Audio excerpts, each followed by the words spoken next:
just a quick little session overview. Basically, I'm going to be talking about kind of how the technological changes that we're seeing in the industry are affecting me as a cinematographer. And we're going to look at what the emerging technologies are. And then we're going to talk a little bit about the futures of filmmaking, including such terrifying things as AI. And Joe is here, really, he's on the coalface in terms of post-production, so been working on some absolutely huge multi-$100 million Hollywood, $500 million projects. So he's going to tell us a little bit about what he's doing.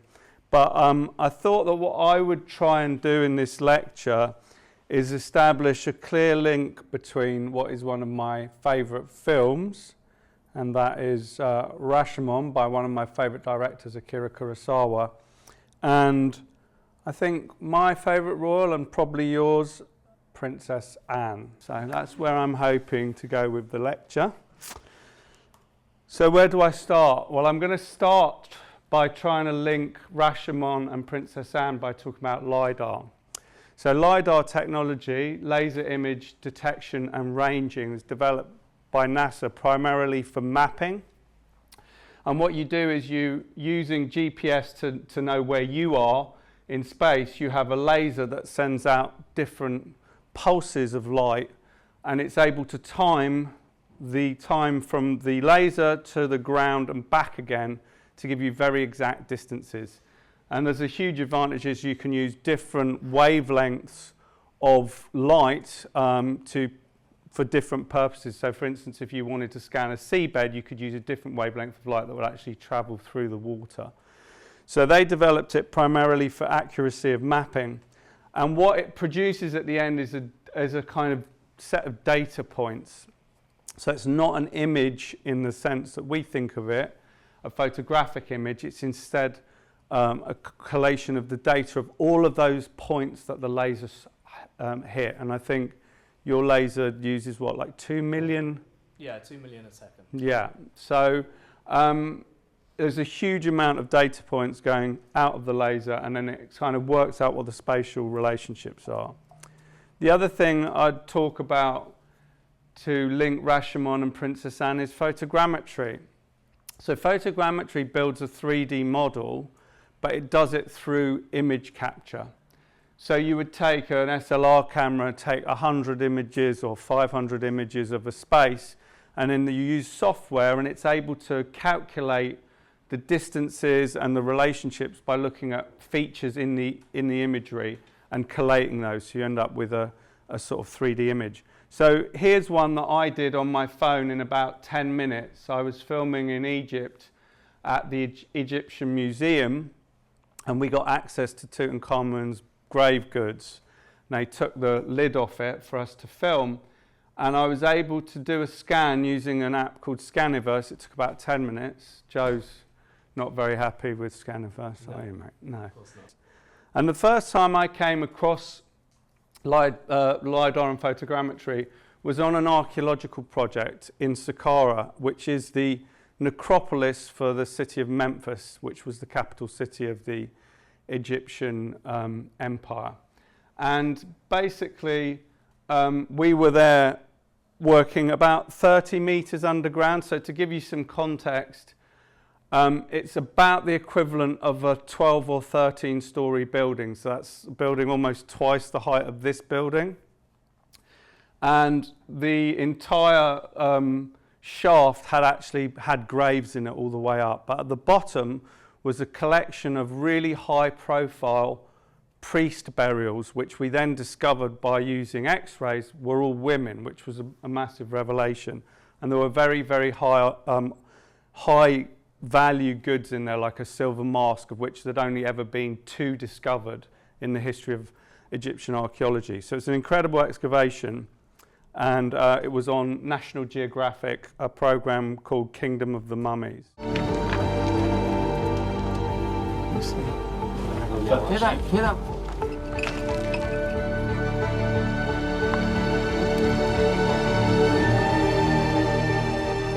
No way. It does seem to be an opening of some sort that keeps on going. This is the surprise we're looking for.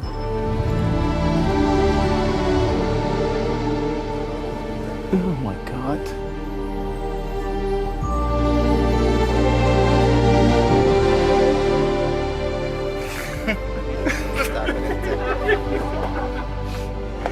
This is the hole that keeps giving.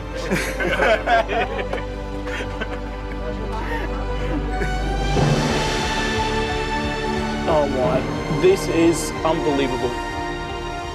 This looks bigger than everything we've seen here. This is unreal.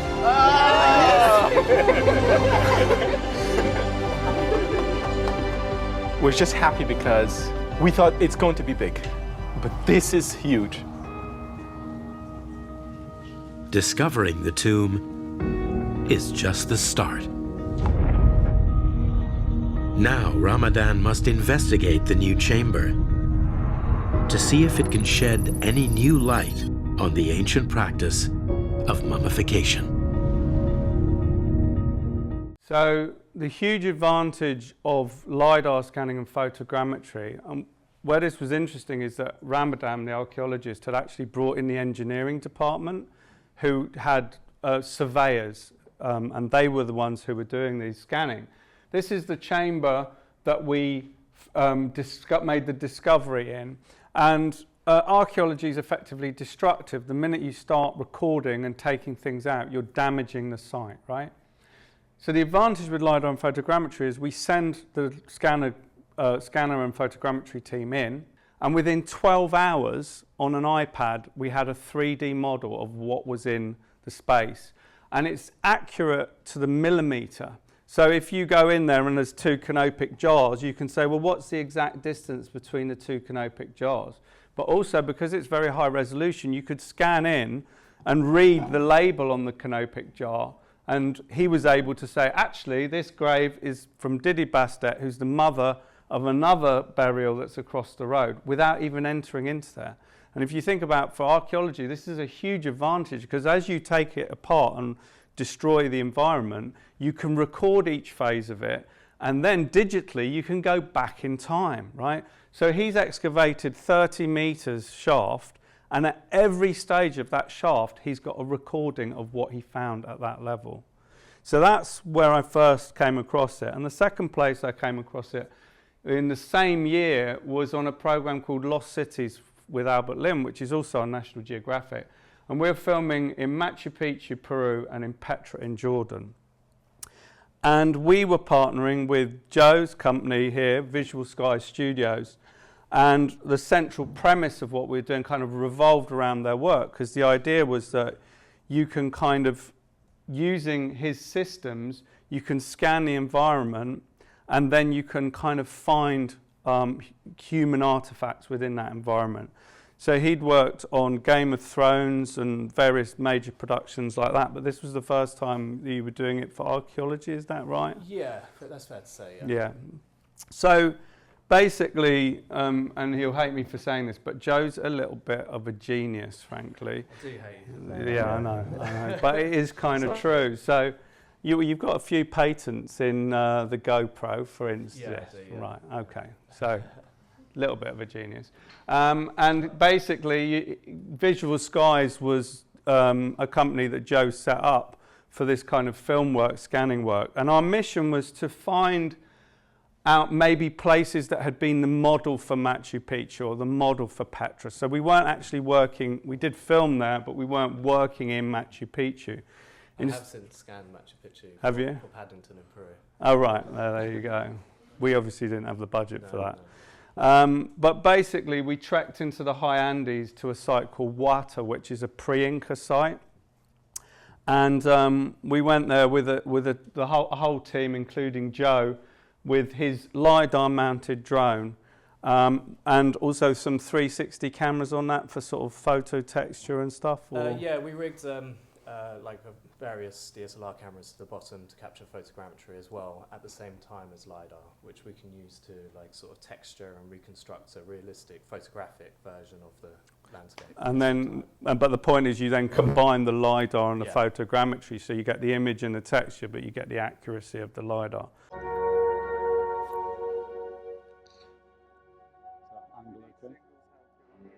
Even though LiDAR is mostly thought of as being useful for deleting trees, this grass here just provides this veil for what's really there. So hopefully, with this survey, we can delete all of that grass and see what's really there.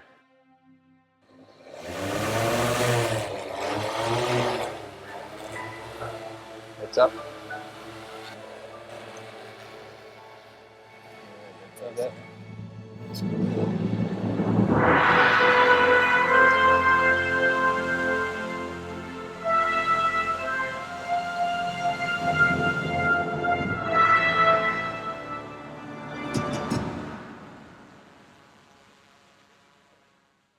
So what it's doing is capturing 2 million data points per second.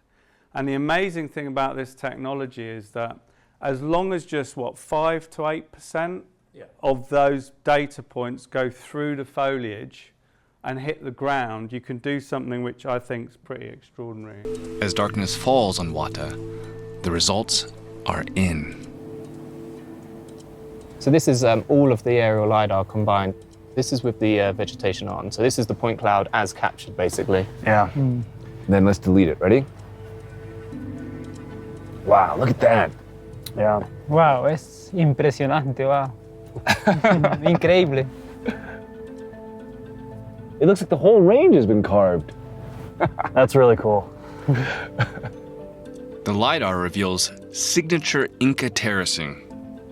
This area here, you think, is mostly augmented by the Inca, is that right? Yeah. So you can scan an area and the drone is basically given a set of waypoints to cover. Yeah. And it flies that at a certain height, so it maintains a resolution. Yeah.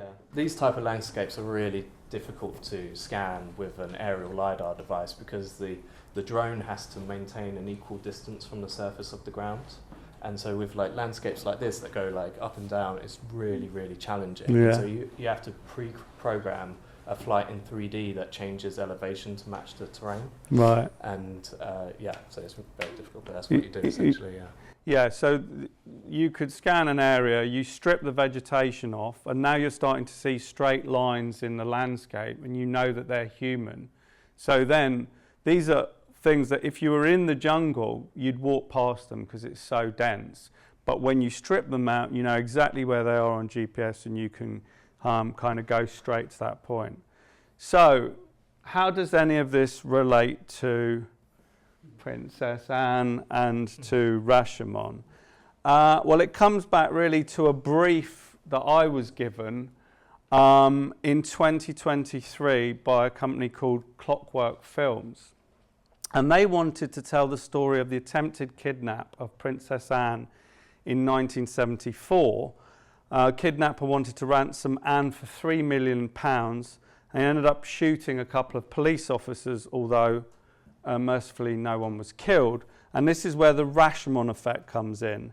So in Rashomon, the film tells the story of a murder, and in it 4 different witnesses tell 4 very different versions of events. And basically it's coined this idea of the Rashomon effect, where the same episode is described in totally different ways by totally different participants. Well, we had 4 contributors and they all had a slightly different story to tell. So the central concept of the documentary was that one of the elements would be the contributors coming into a physical space and interacting with a model of the mall where the attempted kidnap took place. And there would be cars and little models of them, and they would say, oh, and I came here, I drove there, I got out, and then the guy did this. And so there was a kind of element of interactivity. But then, in addition to the sort of documentary element of it, they also wanted to create a drama or docudrama element where we told the different perspectives in a dramatic way. And they said to me, well, what we want to do is basically kind of build the drama of the characters and all of that, their storytelling, but use macro lenses and film these objects in real time, and we'll do a dolly round them and stuff. But I just said this is absolutely impossible. It's a complete nightmare, because what we would have had to do is use macro lenses with lens control systems on them, on robotic arms that you have to pre-program so you can repeat it over and over again. It's about £25,000 to hire the gear for 2 days, and you just end up very limited because each shot takes so much time to achieve. The lenses are macro, so the depth of field is incredibly small.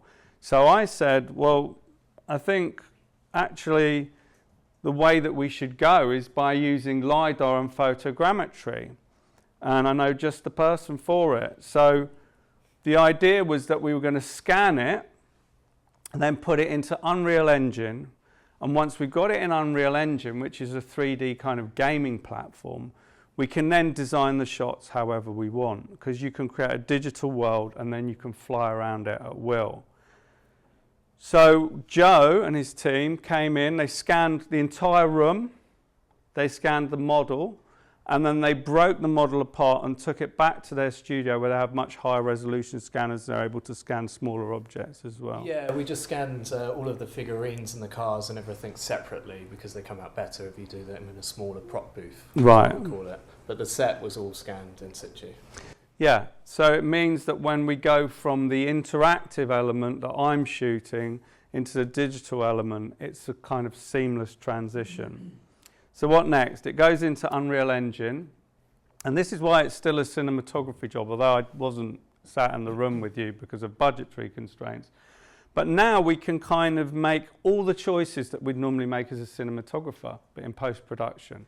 So I would say, okay, the shot is flying over Buckingham Palace, dropping down to the road like 3.5 feet, arrive on the kidnapper's face, rotate round them, and then pull focus to the gun. Okay, and I'd like to do that on a 35mm lens, and I'd like to be around T8, something like that. All of that we do afterwards. And what it means from the edit, the huge advantage for the edit is that you can go, okay, we've got a 212 frame shot, and this is what we want to happen to it, and then you program it afterwards. If we had gone down the route of motion capture, robotic arms, we probably would have been pushed to get 6 or 8 shots a day for 2 days.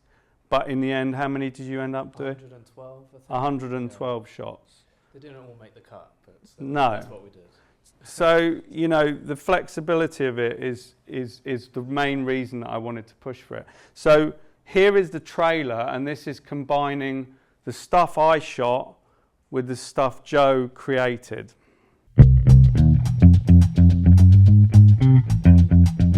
And when he arrived on the scene, he would have seen all this chaos, not knowing who was alive, who was dead. I leaned into the car and said to Princess Anne, "Come this way, Anne, you'll be safe." The last thing in my mind really was guns.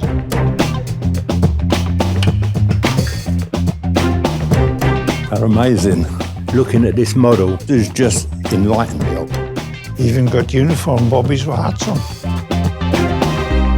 I was holding my truncheon, and you just felt that really a stick against a gun wasn't the best thing to be armed with. And he was demanding £3 million from the Queen. And he's standing there glaring with the gun. Okay, it's now or never. It's me or you. He wanted the Queen to deliver the money on her own. He thought he would succeed in his plan, or that he would die trying. He put himself in harm's way. He didn't back down. I feel really lucky to be alive. All I was doing my piece for the country, doing my piece for the Crown.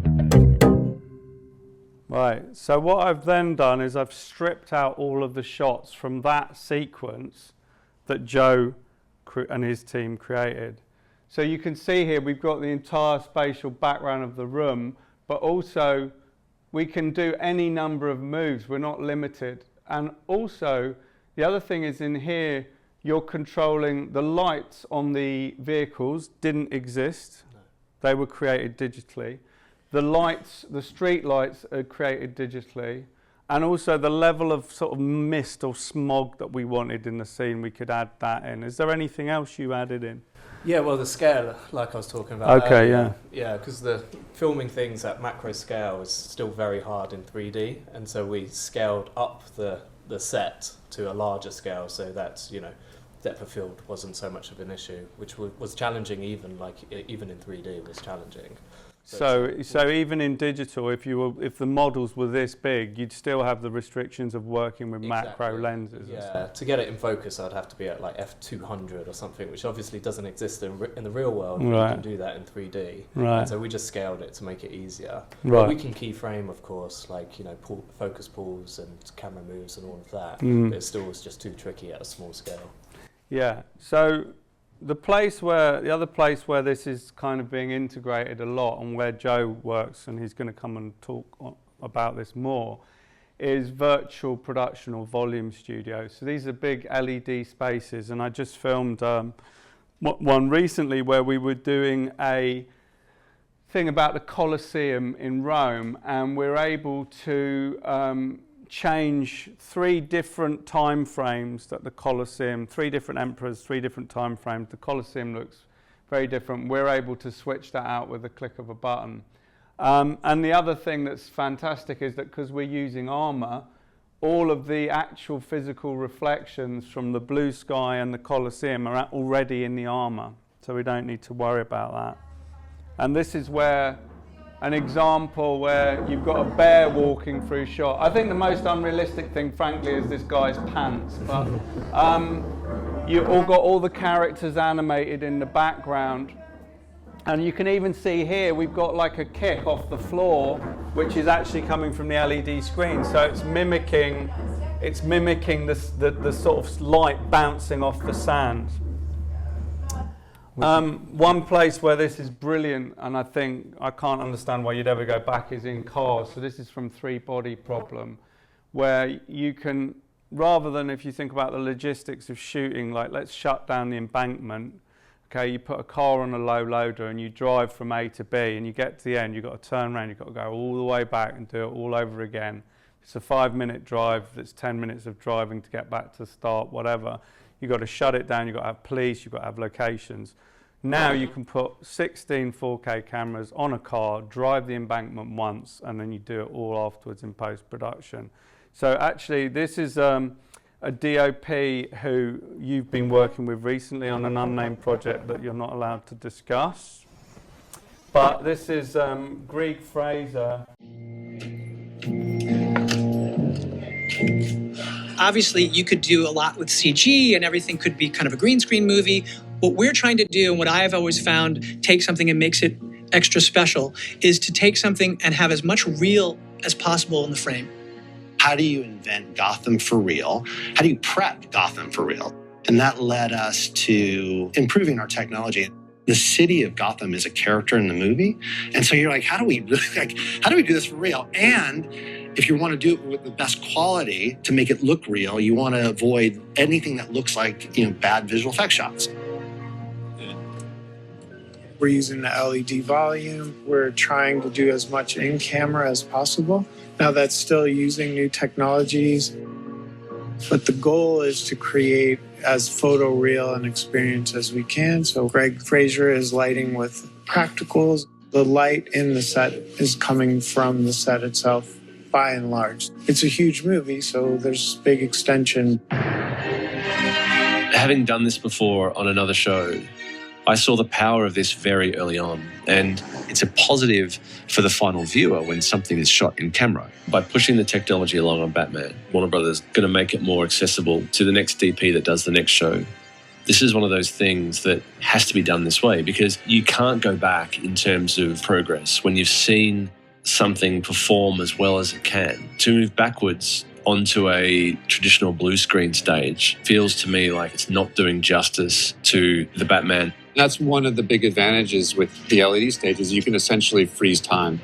You can put up a golden hour sunset And you can have that sunset last as long as you need while you're doing the photography. When you're shooting, out on location, you'll shoot a bunch of stuff one direction at sunrise, you shoot a bunch of stuff the other direction at sunset, just so that the lighting is better on the actor's face depending on which direction they're facing. With the LED setup, you can essentially spin the world, you can spin the sky, hold the world stationary. So we're making a lot of advancements in terms of how robust we can make this technology.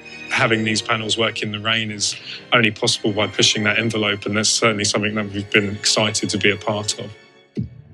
It was exciting to work in the volume because you feel like you're at the forefront of something. The volume work that had been done had been in desertscapes, not in cityscapes. And so the idea of virtually creating a city and James working hard with the artists to try and lay out this city in a way that felt really signature to us. It was an opportunity to see Gotham, the animal that is this city, the character that is this city, perform for us. Gordon, help me out, man! Shut up! Not that way. There is no other way. He owns the city. Me and Rob had this emotional scene on a roof, and to really have the cityscape, it was a game changer. It was incredible what they were able to do. All of that stuff took months and months of planning inside a computer or game space before we started building. It allows us to make the entirety of the set more real, makes the lighting more real, makes the photography ultimately look more real. In addition to the benefit that it gives us from a technical standpoint, you've also got the rest of the environment there. So the actors can experience the space. As they're driving the cars, they can react to what's coming at them on the screens. I got you! I got you!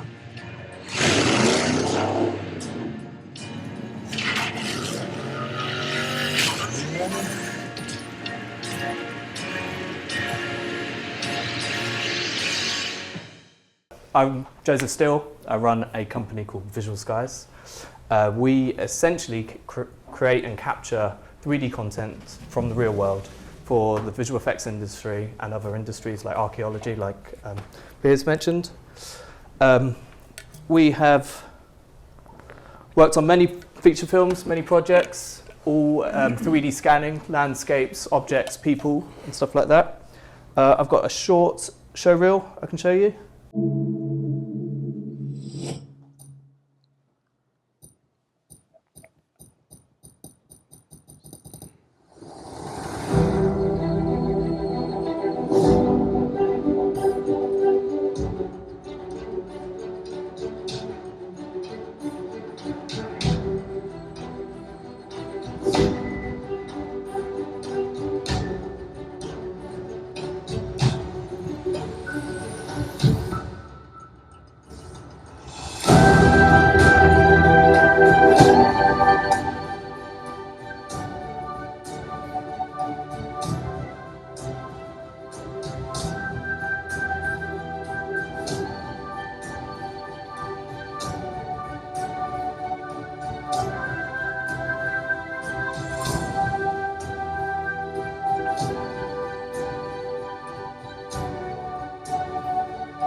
So yeah, all of the examples I just showed you there had some element of 3D scanning involved with it. Whether it's a digital actor, whether it was LiDAR scanning, aerial capture, or object capture, there was some sort of 3D scanning element in each of those. And this is our typical day-to-day. So every day of the week, we're out there scanning locations, people, actors, all sorts of things, using different technologies for different subjects. LiDAR scanning is very good at landscapes and things like that, for example, but not very good at capturing high quality and high fidelity textures and realism. It only captures the shape of an object. Drones are obviously really good at capturing large landscapes very quickly. And for capturing digital humans, we build rigs of up to 200 cameras that capture somebody in an instant. So all of the cameras are rigged together to trigger in synchronization, so they can photograph a subject which moves instantly. And then object capture, we use different techniques like structured light scanning. So yeah, we worked on Napoleon, and on Napoleon we scanned in excess of 3,000 scans of landscapes, cast members. Our record was 360 supporting actors in a day, which as far as I know hasn't been beaten yet. So that was literally a queue of people lined up in costume, in fantastic costumes, in different sort of prosthetics, whether they lost a limb or something like that, or whether they were in like a frozen state. We would capture them in various different states, obviously for the Russian armies, the French armies, all of the different types of costumes. We would be capturing them day in, day out. So moving our scanning rig from location to location, scanning people, scanning landscapes, vehicles, and props and extras. So this is an example of one of those scans. Flying in the air there, you can see where the images were captured from the drone.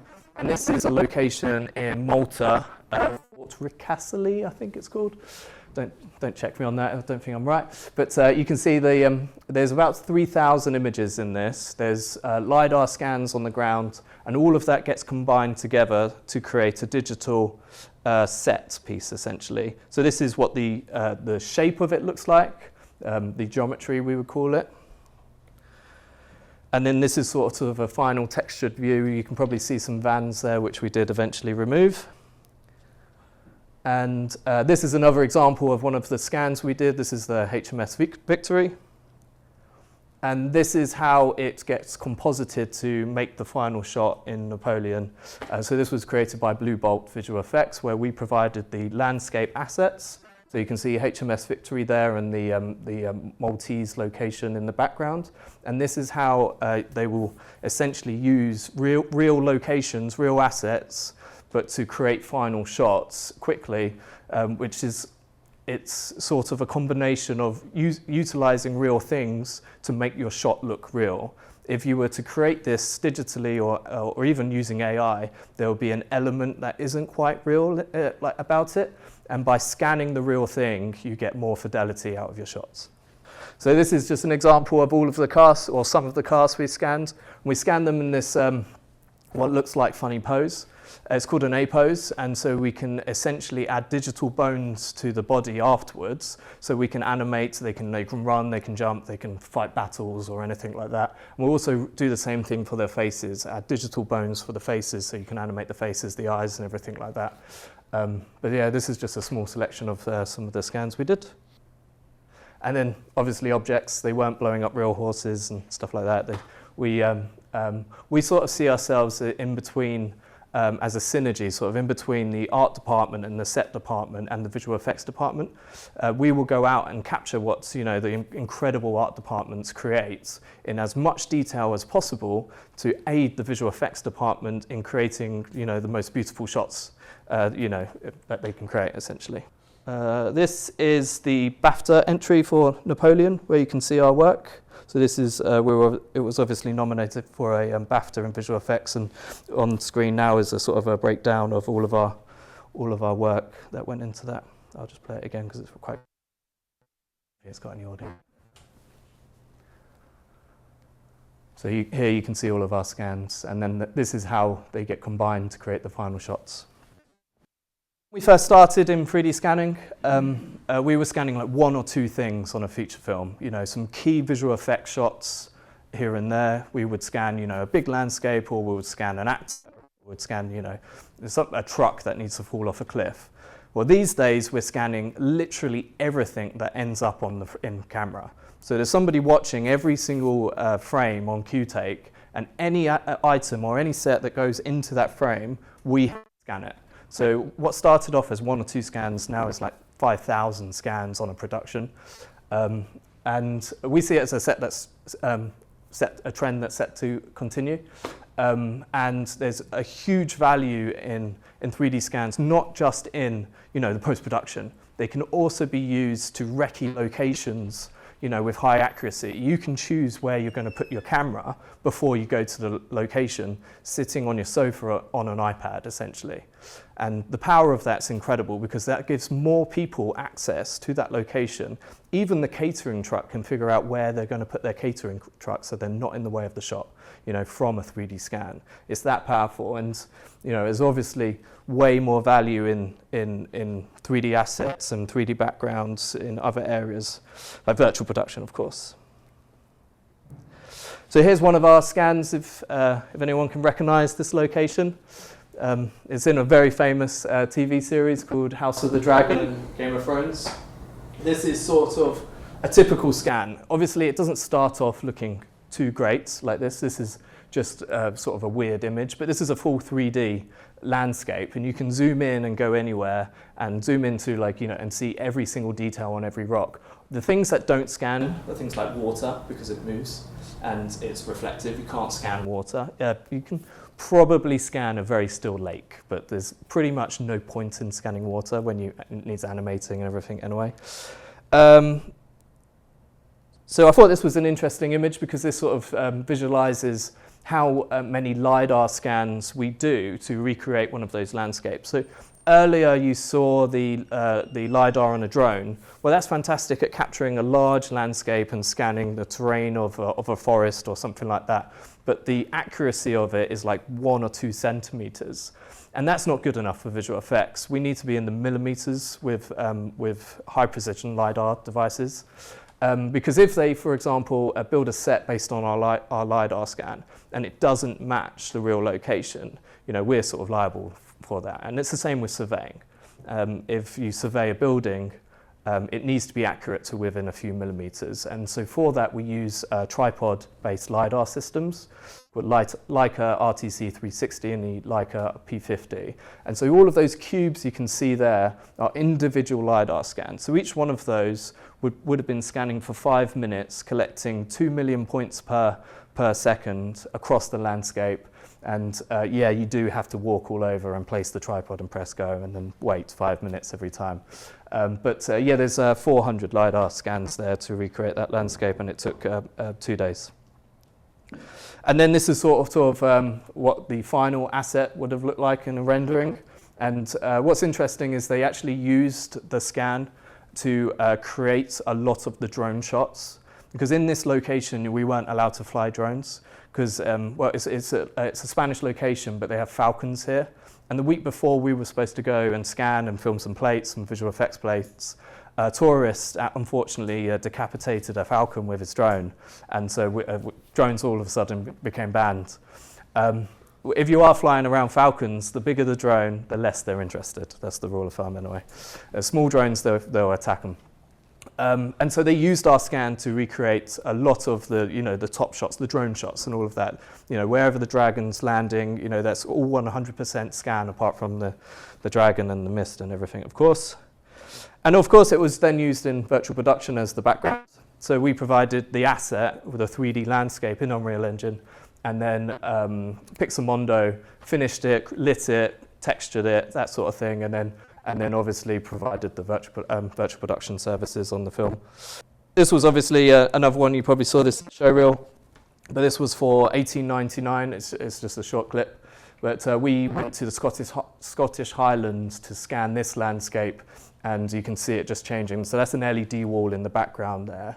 And then that sort of brings me on to artificial intelligence. Obviously, everyone's talking about it these days, and it's everyone has different sort of opinions on it. But it's important to understand how to summarize, I guess, artificial intelligence, because AI sort of is this bubble that sort of everyone talks about, even if they're using ChatGPT, right? But that's the sort of lowest level of artificial intelligence. It comes in layers.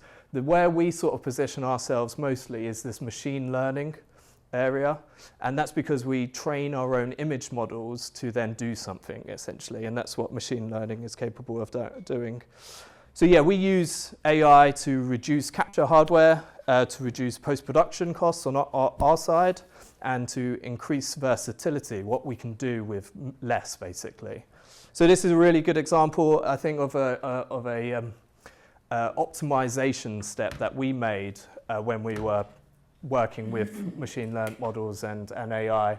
Basically, this is an automatic color chart detector, which we created to reduce the amount of processing time our operators have to create a 3D model. So in the past, what we would do is capture thousands of images of a landscape or of a person, and then process those all from the raw files to TIFF files. And you have to color correct every single image. You have to make sure the colors are as accurate as possible to what they should be, which is why we use the color checker. And then you have to white balance them. You have to average the exposure, all of that. And basically, an artist will have to sit there for an entire day to do like thousands, up to 10,000 images for a landscape. And it just takes so long. So it's just an optimization step that saved us like months and months of time this year. And you can almost like not even check the images now. It's that good. It's fantastic. This is a time slice shot. I don't know if everyone knows about time slice, but it's basically where you set up an array of cameras. They used it in the Matrix to film a subject from many angles, and then you animate between those frames. And in the past, we would use this technique called optical flow to create fake frames in between the real frames. And this is used to essentially slow down the shot. This was captured with 12 cameras. And on the left, we have the old example of the technology. So you can see it wobbles. You can see artifacts around the feet and around his fingers. And I used to I used to do this a lot in 2012. But this blew my mind when I saw it for the first time. And this is another example of this, of Gaussian splatting. This is something that is really hard to scan with photogrammetry or LiDAR. You just can't scan this with photogrammetry or LiDAR. You can see all the fluff, you can see the reflections, those things don't scan. Using Gaussian splats, we can render authentic versions of objects, backgrounds, and so on and so forth, which I think is going to be incredibly valuable to virtual production. So this is just a street. It's called St. Joseph Street. No correlation. But you can see the leaves work. It's resolved leaves. So, the windows need a little bit of touching up. But this could be used instantly as a virtual production background and is super easy to create. And anyone can do this on their phone, which I hate saying, but you can. So we captured this with a DSLR. Gaussian splats. The edges look a bit funny, but the main subject is good. Railings, leaves, and that sort of thing just don't resolve in normal 3D scans. But this new version of Gaussian splat, which is a trained model from with AI essentially to improve the quality of the result. This is another cool feature. So what we've done here is on the left we've got input images, and we've created a depth map from that. So essentially a 3D shape of what's in the image. As a 2D vector. And then we've told, using Comfy UI, we've given it an input style, and we told it to adjust the image essentially to create so for example, imagine if you're shooting a landscape and you can't, you want it to be snowy and it's not snowed that week. You can essentially utilize a 3D scan to create a depth map of that landscape, input it into AI and say, make it snowy, and it will do a pretty good job of it. And that's how I think the advert was made that we'll talk about later. Yeah. And that's just another example. So you can see input style, ref, and some bits aren't correct, but you get away with it. So this is an Unreal Engine environment which we've built, which is loaded on many different volumes as demos. And so we built this manually and from scans and from various different methods. So some of it is using Megascan, some of it is R scans, some of it is just textures, and the sky is just Unreal Engine. And then so we use this as an input layer into AI, and this is what it came up with, which I first saw and I was just like, wow, that's better. That's better than what we managed to make in Unreal ourselves. But what we did, we used the same workflow I just showed you, so depth map, input image, and then asked it to enhance the result, and that's what it came up with. And it also does motion as well, which blew my mind. So all of that is generated content. It's a GIF, so it's not very high resolution, but that's automatically generated from a single image from Unreal Engine. You know, using Unreal Engine as your canvas to create a template, and then AI to enhance is where I think everyone's going with visual effects these days. So yeah, that sort of brings me on to like new customers and all of this 3D data that we've been capturing on film sets, on in archaeology and everything. We're getting new customers asking for large-scale 3D data, and one of those was Glastonbury. So I scanned Glastonbury with 120,000 people below the drone. It was fun. And then this one was a really exciting project for a customer called, an artist, called Refik Anadol. And he sent us to Australia, to Brisbane, to Indonesia, to national parks there, to capture the biome of the landscape so that he could use that data to input into his large nature model, which could then synthesize or hallucinate new landscapes from captured content. So we went out to these locations, and his artwork's very out there. We went out to these locations, used our normal capture techniques like photogrammetry, but we captured everything from microscopic detail to like leaves to like large trees to landscapes. What we were essentially trying to capture is the biome. Everything that makes up that landscape makes that landscape individual. Even like where the water flow has changed the landscape, that sort of thing, so that he could train his large nature model. And he put on an exhibition at the Serpentine in London. And that was a snippet of the data he used from us. So I think what we should do is stop and give everyone a break from our droning and have a sort of Q&A, literally droning. I can comment on that a bit. That was an unintendedly successful pun. So yeah, I just thought maybe what we could do is have a sort of 15, 20 minutes Q&A, because I know there'll be a lot of people in here going, all right, well, what's the point? I'm going to go and get an apprenticeship in plumbing or something like that. But actually, I think Joe and I, you'll have to speak for yourself, but I don't think this is about destroying jobs. I think that it's about transforming the kinds of jobs that we're going to be doing. Any questions, anything that pops into mind? Yeah, what are the obstacles to getting to a point where you can capture actors moving and then transport that to use that as a movie? Yeah, cost of equipment is the thing, right? Even on the smaller scale, it's incredibly expensive, and it takes if you're talking about capturing actors specifically, it takes a huge quantity of cameras. If you want to capture them in motion, then you have video cameras. And they need to be all gen-locked together, and they need to be synchronized with the lights, so the lights flicker at pulse at the same time, and it gets incredibly expensive at that sort of scale. And so that's part of what we're using AI or machine learning to do, is reduce the hardware costs. So we can go from what we currently do is we have 120 cameras. We want to get down to 12 cameras. So, a fraction of the cost that it used to cost, but whilst retaining the quality. And so, that's the first sort of hurdle, I guess, in that sort of capture. And then the second one is also convincing the actors to get scanned. Yeah, that's quite. You had a recent. Are you not allowed to talk about that? Which one? I'm thinking about. Is it going online? We can cut this bit out. Well, I just want to obviously retain a job, and I don't. It's NDA, so I'll cut this out. We'll come back, and there'll be a jump cut. Don't know. Yeah. That's what we were all thinking, and that happened. But 4 months of waiting, you go through what you're going to say to. Over and over and over again. Is that do you think part of that might be concerned about rights? It's lack of understanding over how the data gets used. Still in visual effects, we're working with the largest visual effects houses, the pipelines they use are like a traditional pipeline. They don't like inject our image data into an AI engine and say, make me a Napoleon or Joaquin Phoenix. That doesn't happen.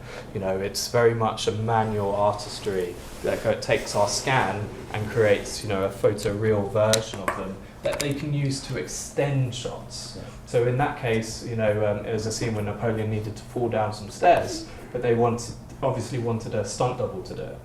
And so they would use the scan to paste, you know, his face over the stunt doubles, and that happens on almost every film, right? That's how it works.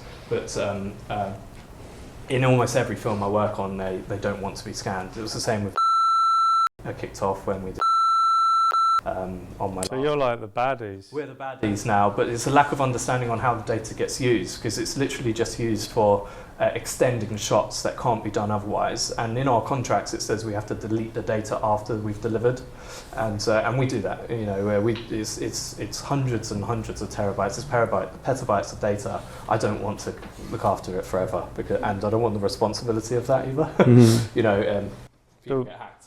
There was a question here. Sorry? Yeah, no, it was exactly that. Who owns the kind of IP and the copyright of the data? You've just been through a load of contracts, haven't you? Yeah, the studios own it, but there's also like an agreement between, you know, the actor and the studio, and most of the time it will have a line that says you need to be scanned to do, you know, to float in space. You can't float in space, so we need to scan you to make you float in space, right? It has to happen, but there's still a reluctance to get scanned, and a lot of the ADs, hopefully this is all being cut out. Okay, I'll remember to cut this. You know, we're trying to fit in scans. Very quick, they take like 1 minute maximum. So the actual scan takes like 2 seconds, and then we check the images, and then they're out of there. So they walk in and walk out within 2 minutes. But getting that time from the actor in a very packed schedule, when they, you know, want to take a break, they want to get lunch, you know. So how accurate is the franchise then? What franchise? Have you not seen that? No, the comedy about working on a Marvel show.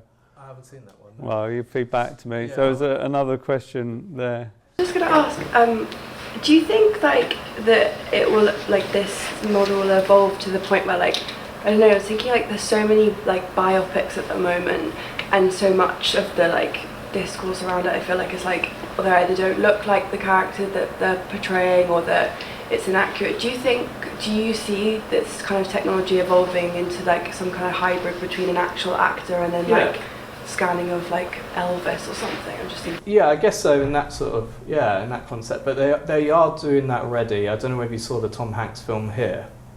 They used a live AI to de-age Tom Hanks to a previous version of himself. And so to train that AI to de-age him, they would have got all of his legacy movies, you know, like Big and, you know, all of those old films of him, and then trained a version of him so that they could de-age him essentially. And you can do this basically the same thing with, like, you know, legacy people, as long as you have enough data on them. So like Bob Marley, you know, there's probably enough data on Bob Marley to do that. But yeah, there has to be like millions of frames of this person to train a high fidelity model that can then create a digital version of people. And I guess it's sort of like just enhancing the actual performance, because you still need to use an actor. There will still need to be an actor in frame to perform, and then it just gets enhanced from that trained model. And that's the same thing as de-aging or anything. I don't know if you probably saw The Irishman, and what's the other one? Superman, where they removed his beard. But badly. The AI can do that sort of thing better than an artist, and it's also a job that an artist they don't really want to remove Henry Cavill's beard. You know, it's a very boring job to do. You know, with Indiana Jones in the last one as well. Yeah. Because he kind of like, I remember being like, that looks really cool, but he kind of looks quite like deer-like, the younger version. a little bit. Yeah, there's something called the uncanny valley, and it's very easy to. So you can basically get like, you know, sort of a sliding scale of quality, and right at the end, that sort of quality and believability just dips slightly before becoming real. And humans, we are very good at seeing and understanding what a face is, and so it's very easy to get it wrong. It has to be quite subtle, and that's why to get good output, you need good input. And that input data needs to be like as high quality as possible, which Tom Hanks has a lot of that data, so that's why they were able to do that very well. But it also it's not just changing someone's face. If you're old, your body moves differently.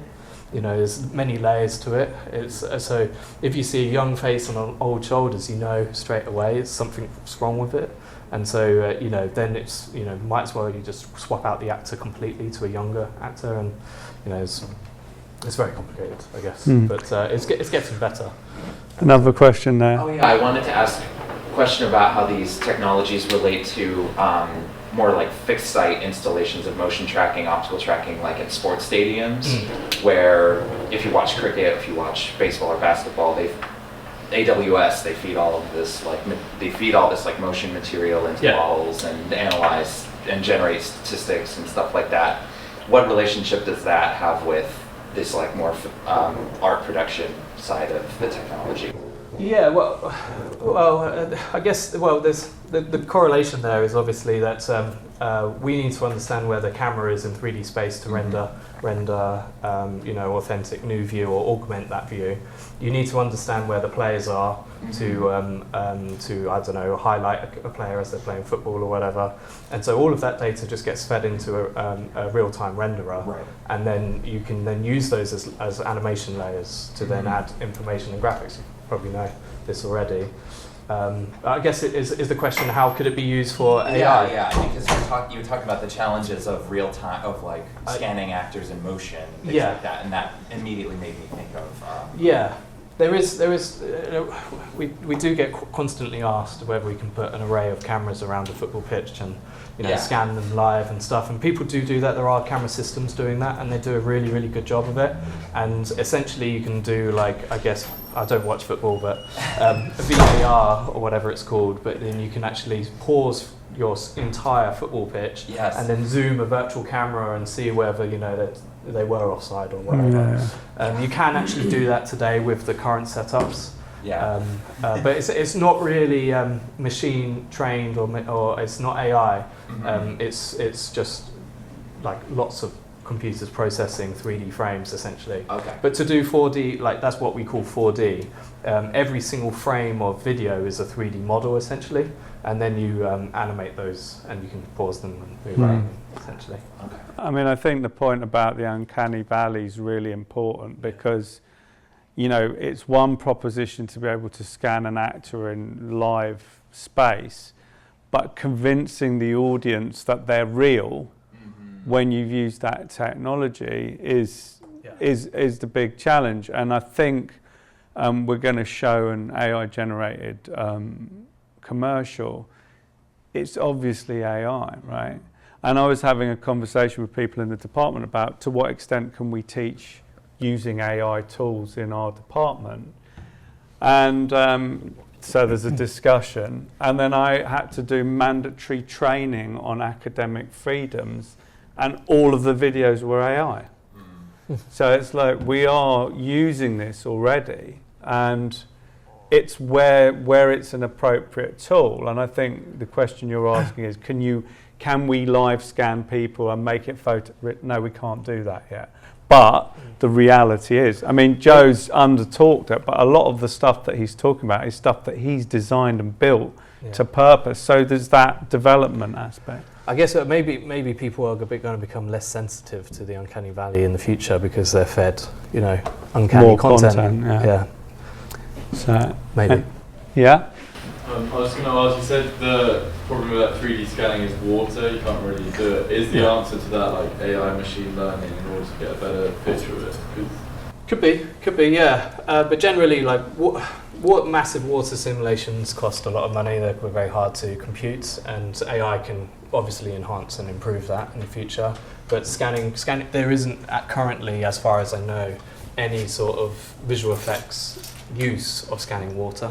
There is actually, I guess there are use cases. So for example, if you're on a beach, you've got some rolling waves coming at you and you want that beach scene in 3D on a virtual production stage so that you can film anywhere. That currently is very hard to do with scanning.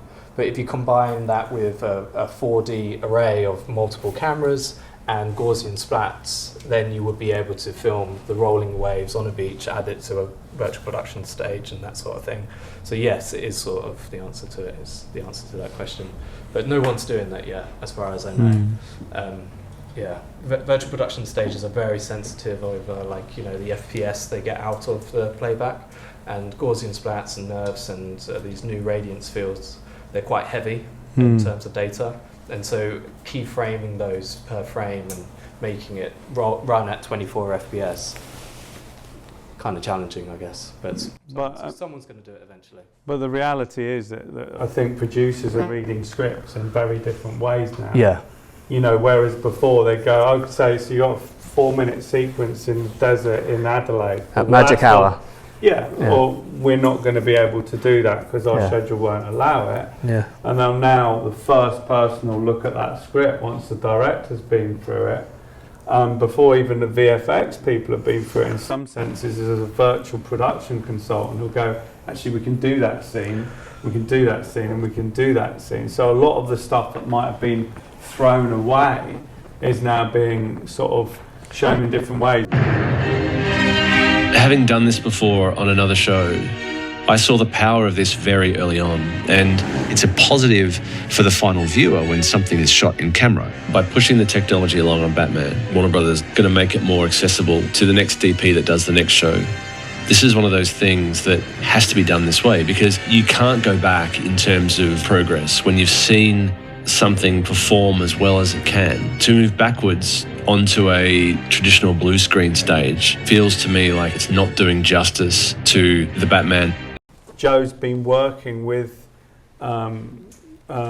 Greig Fraser, and he's very, very much, I mean, he's kind of developing the technology in a sense. Yeah, I was surprised at how forward-thinking he was, and having entire virtual art departments on this feature film that I was working on recently, and creating every single set and every single stage in Unreal Engine, and every single light that he wanted to input in, and creating a digital twin of that light in Unreal Engine, so he could light every set, he could find every shot before it was on location, or before filming anything. So he's actually employing somebody in his team who's doing all of this up front. Yeah. And if you think about what's the value of it, you know, the value in terms of cost of production is just absolutely huge, because you know GPS wise, you know the exact point down to the meter where that camera's been positioned beforehand. What we need to kind of come on to is a bit of hope.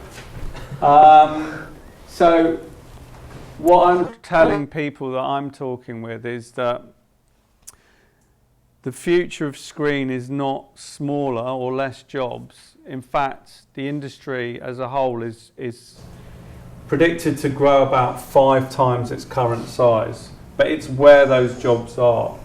So if you've been to Aber Voyage or Punch Drunk Love, which is a theatre experience, or you've been to the Van Gogh exhibition, or to Moonwalkers with Tom Hanks, this is all immersive.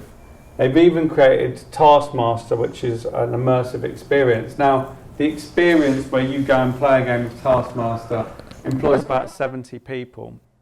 So it's a big employer. And if we look at the global film industry currently, we're looking at an industry of about 100 billion. And if we look at immersive currently, we're looking at about 45 billion. Well, the change that's coming down the line is that film is currently twice the size of immersive, right? By 2030, we're looking at a film industry that's about 180 billion. So it's about doubled in size, right? Immersive is going to go from 45 billion to about 680 billion, okay? Topping out probably, they think, at maybe 1.5 trillion by 2035. So immersive will be about 3 times larger than film within 5 years. What does immersive look like? You're going to come on to talk a little bit about your model, but the reality is that the skills that you have in this department, and I think you have a huge advantage that we're not a film making course primarily. We're an academic department, we also make films. Well, that means the core skills that you're learning are critical thinking, analysis, history, understanding. Okay, those are skills that are never going to go, out of use. The question is, and the thing that I think is really exciting is, how do we use that in immersive environments? What does an immersive environment look like when you're combining performance, space, digital screens, digital artifacts?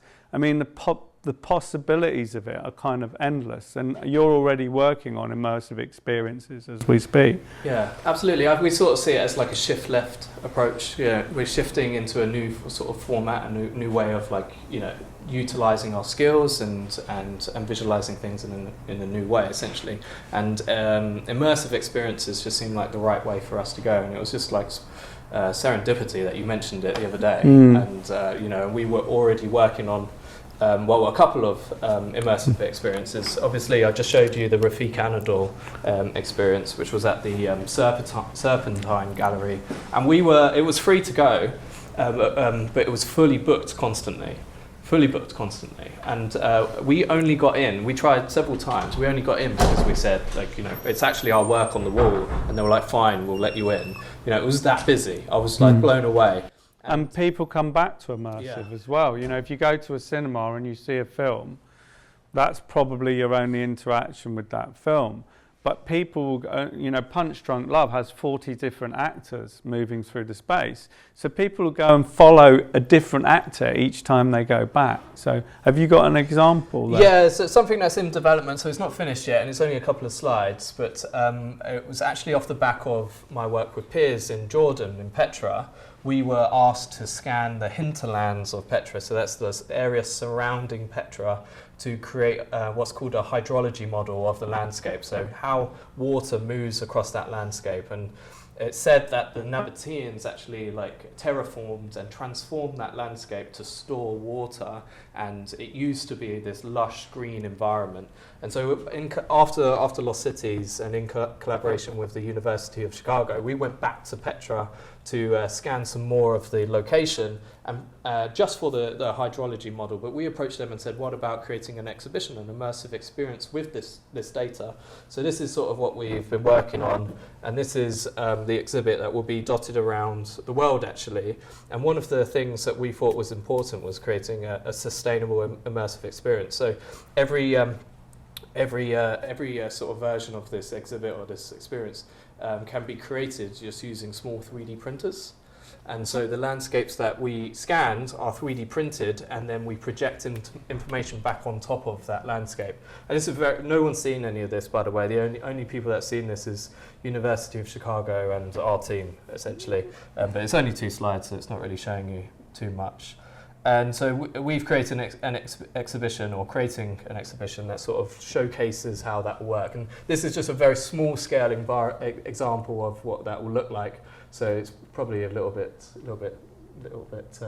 low res. Yeah, low res. But you can see on the left we've got this water hydrology model being projected back on top of a 3D printed model, and that's sort of like what the exhibition is going to showcase. And there'll be versions of this in Jordan, in Chicago, in New York, that sort of thing. And all of the materials to create that will be 3D printed locally, so nothing's being flown all over the place. Apart from us. And that's it's just a quick sort of snippet of what it looks like to capture the data required for that immersive experience. It's very much, carrying equipment all the way up the top of these ridges, with donkeys sometimes, with manually, and it's quite a large effort. But that was the only 2 slides I was going to show. Yeah. That's okay. That was me. But I think one of the challenges as filmmakers is it's a kind of medium shift. I think is what we're going to see coming. There will be obviously still lots of traditional format filmmaking, especially around documentary, but independent filmmaking. I don't think that's going anywhere, but the reality is that the skill set that you'll need technologically and technically is going to change, but the skill set that you need in terms of storytelling and audience and relationship is not going to change. And there's a bit of a myth around AI that it's just going to exterminate the job. So I wanted to just wrap up by showing you the latest Coca-Cola advert, which is just been released, and this is completely generated by AI. So what they've done is they've loaded in every single past Coca-Cola Christmas commercial, and then they've said, can you please do that for us?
So apart from being unbelievably annoying, I basically, the reason I wanted to flag that was because they've done studies, the advertising industry's done studies where they'll get all of the Christmas adverts and then they'll get them rated, right?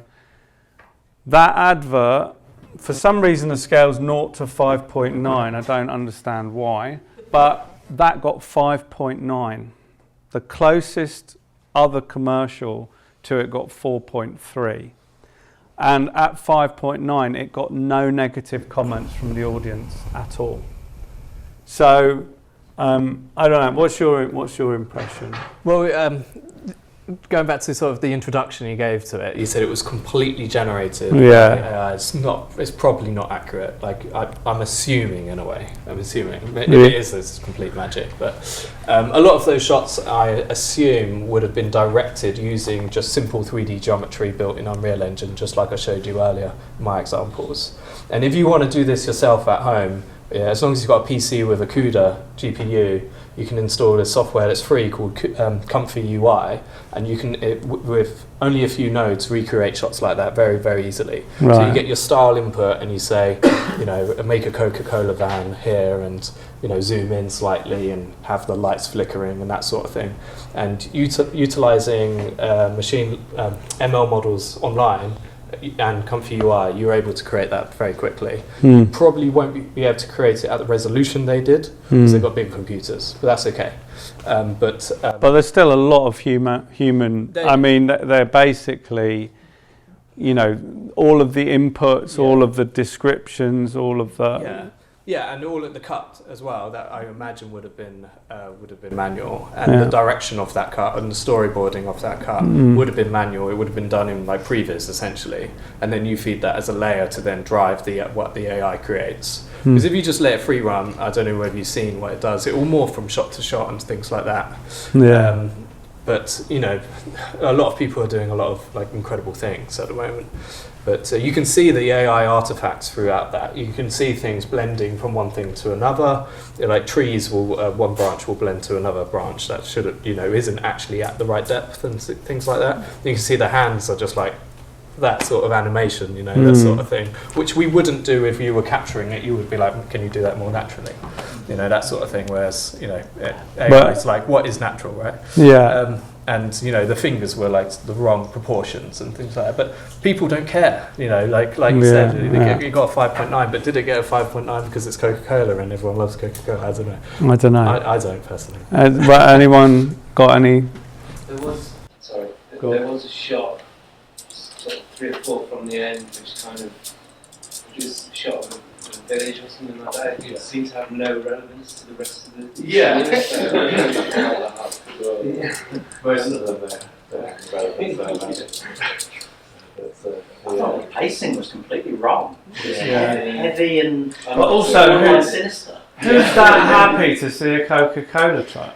It's totally overplayed. Every year when he sees it on TV, she knows it's Christmas. Right, okay, yeah. I feel like the shot where it was like the Christmas tree and then the sort of like yellow hue that came down, I bet that's like that's the most like telltale sign of AI, where it's that like glowy, like you can, I don't know, in my head it's like they've said make this look warm and festive, and it's just like it's like yellow like lights that never happens in real life. Yeah, definitely. Yeah, the artifact is riddled with artifacts of AI, but I guess people don't mind. The faces, I find the face. I mean, doing that academic freedom training. I didn't realise at first it was AI. But then one of the characters was just like over expressive with their eyebrows. Yeah. They were like on every sentence, like it just felt really, and I didn't realise what was odd till I was like, this is weird, like this person doesn't feel right to me. And then so I did a screen grab of the face, dropped it into Google Image, and of course it's like an AI property. Yeah. But it was that sort of over-expression, I think, is a big part of it. It's quite broad stroke. Yeah. Do you know whether the music was AI in that? No, I don't. I don't know. Do anything more than I don't think any human would do. But you've got to remember that a lot, you know, when people are saying AI, I mean, I have worked with a director recently who created a 3-minute trail for a project using entirely AI, 5 different programs, one to create line drawings, a second one to animate those line drawings, another one to create voiceover with a particular voice type and style, and another one to do music. And so much of it is around the prompt. So you could write those lyrics in, and then it would create them. And you could say, I'd like the voice to be a male voice or a choir voice so, you know, it's a lot of it is to do with the skill of the inputs, I think. Is that fair? Yeah, absolutely, yeah. You have to direct and drive it, and even the shot composition, usually you direct and drive it with simple 3D geometry. Yeah. Are there any other questions? Yeah. If there were people who were inspired by your work but just starting out and didn't have access to some of the professional equipment you had, I guess you mentioned a few tools, but like, could you recap on those or any workflows for people to start playing with those? Yeah, reality capture is free now, owned by Epic Games. So as long as you're not an indie creating more content that's valued over $1 million, then you can use it for free. And that's fantastic because I've spent so much on that software. It's crazy. So reality capture is like industry standard. Everyone uses it, and that's free. And then DSLRs and iPhones can capture good quality 3D data. So I obviously don't like using an iPhone, but the best scanner you have is the one in your pocket, and I guess it's the same for filmmaking as well, right? And then other resources, obviously YouTube, you can learn so much these days about 3D scanning and about how to deal with the files and stuff like that. Other resources, 360 cameras are really good for capturing environments as well. So if you get your hands on any 360 cameras, they're good. And obviously Unreal Engine. Unreal Engine is fantastic. You can drag and drop 3D scans and create fantastic content, just so quickly these days. And if I tried to do what we did for Princess Anne in Maya, for example, Autodesk Maya, it would have taken months and months and months just to make it look okay. And it would never have looked as good as it did on Unreal Engine. And then there's Scaniverse, obviously, and Polycam, which are all mobile phone apps, and Reality Scan is owned by Reality Capture. That's really good. But we can put a list of those and we can send those out in an email. Yeah? So it's a bit of a weird question, but do you think that like this kind of technology will be used in schools? Say like if you're a history teacher trying to teach like Henry VIII and Anne Boleyn at court, do you think that that kind of like Aber Voyage style technology could be used for like kids to learn? Yeah, absolutely. Yeah, we've been trying to do this for a little while with Albert Lin, the presenter of that Lost Cities program we worked on, and he wants to create an educational class in Fortnite. And so taking all of the data that we scanned across his TV series, creating Fortnite islands that you're not shooting people in. You're doing tasks and learning about the landscape and learning about the local people and stuff like that, and just to bring it to the classroom. And obviously Meta and Facebook and Mark Zuckerberg are really trying to get like VR headsets in classrooms. And so there's a massive amount of work and potential in creating virtual reality experiences that kids can experience at home from 3D content or from built content, 2D content. Yeah, I mean, one of the most amazing things that Albert did is he's an amputee, and so he worked with a development team at San Diego, University of California, San Diego, and he basically was able to use this iPhone, smartphone scanning technology combined with 3D printing, where the big issue for amputees, and there's 40 million amputees globally, is the fit of the socket. And he was able to create a system where a van with a 3D printer in it and a generator could go around, you could 3D scan the person's limb, and then you can print the socket for their limb on the van, and then all of the fittings, whether it's the mechanisms or whatever, they're standard. So, I mean, it's not just in our industry that people are doing this, but the thing is that every time one of those technologies, like the technology for amputees, develops, it feeds back. Like our industry is an absolute, like black hole for ideas. So you'll see that sucking everyone's technologies in. I mean, the LED volume screens come out of Glastonbury and big display screens behind musical artists. So it's backwards and forwards.